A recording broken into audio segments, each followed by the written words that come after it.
Is Victor Wembanyama a bust? Sean Mapes, you retweeted that video of Victor Wembanyama trying to throw to home plate, and good God, it was bad. I just wanted people to see it. You know, it's a big week for Victor. He's in America. And so I just want to make sure that, you know, my followers were up to date with what was going on with Victor. And yeah, he was throwing it in the other batter's box instead of over the plate. Mm-hmm. And I don't know, just imagine if the Rockets had the first pick and that's what he did. Guys, that's all I'm saying. It would have led today's show. Probably not, but we would have talked about it before now. Europeans are a very lesser evolved people. And we love being xenophobic on the Paul Gallant show because they don't know how to throw things. Think about this. This was actually an advantage for the Allies during World War II and specifically the United States. You might notice that American grenades are like baseballs. If you've ever played a World War II shooter game, like I've been playing Hell Let Loose over the last couple of days, where German grenades were sticks.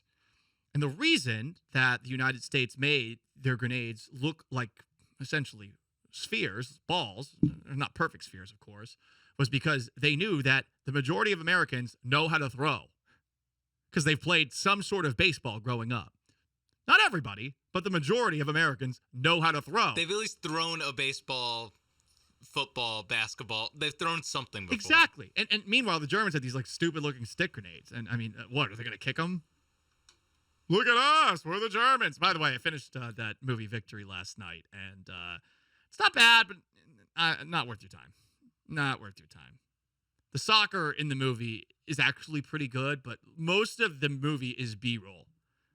Like without any plot or without any dialogue. It's good B-roll of soccer in the 70s, but like it's kind of loose and disorganized. Anyway, Victor Wembanyama, bust. You heard it here first.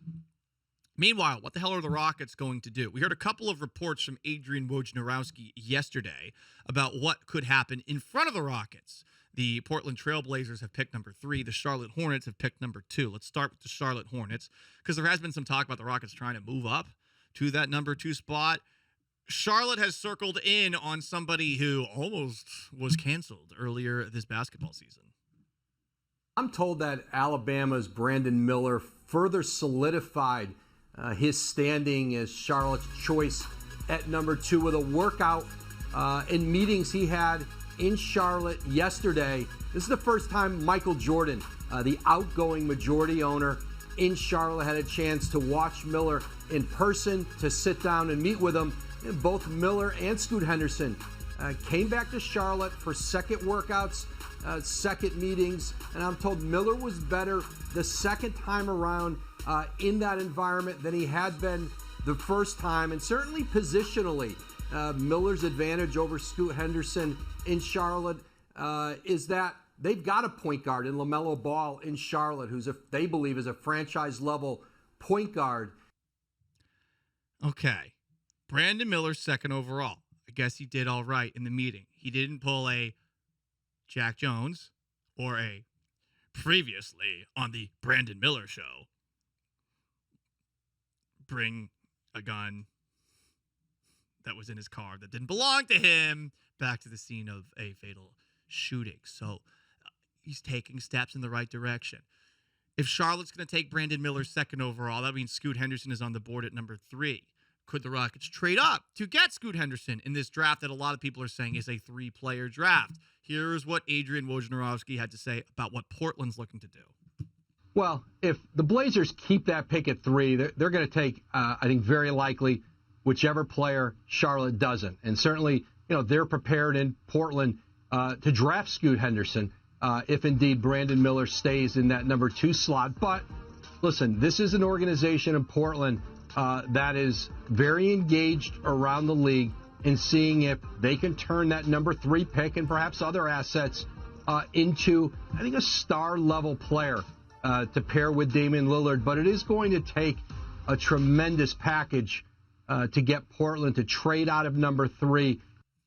Woj right there is basically trying to help Portland out. That's how these things work, by saying, well, they're not locked in to taking Scoot Henderson, but they're going to need a lot to get Scoot Henderson. And I don't think the Rockets have enough of a package to trade up amazingly from 4 to 3 to go get somebody like Scoot Henderson. So that means that they're going to be picking 4th, I would imagine, tomorrow night in the NBA draft. And it seems like that person will be Amen Thompson. But guys, I have some very good news about Amen Thompson. And you might not have heard it. This is a guy who is like a best case scenario playmaker and perimeter stopper. He's got a wonky jump shot. They're hoping that it's a little bit better. He is a point guard and shooting guard from Overtime Elite, which is this like fake ass like team in a fake ass AAU professional men's league. Yeah, I can say that. That's exactly what it is. But guys, Amen Thompson, for someone who talked to Jackson Gatlin of Locked On Rockets, is the best athlete anyone has ever seen. That's in quotation marks. He's the best athlete anyone has ever seen. 4th overall pick. Oh, yeah. Thought the Rockets were dead? The best athlete anyone has ever seen. And we're talking about 20,000 plus years of recorded human history. Much like Mariah Mills, who has been banned from Twitter, that's sad, is perhaps the greatest sexer of all time, given that Zion Williamson is paying her $100,000 or so a month on retainer to hang out, in quotation marks. Amen Thompson is the best athlete anyone has ever seen. By the way, an Eastern Conference executive told David Aldridge this. It sounds crazy, but Amen Thompson's got a little LeBron in him. Oh, the greatest athlete anyone has ever seen and has a little LeBron in him. 4th overall pick. I want to stay there from the Houston Rockets, entirely because of those 2 anonymous quotes. We just needed to come around to, like, LeBron has a little bit of Amen Thompson in him, That's the next step.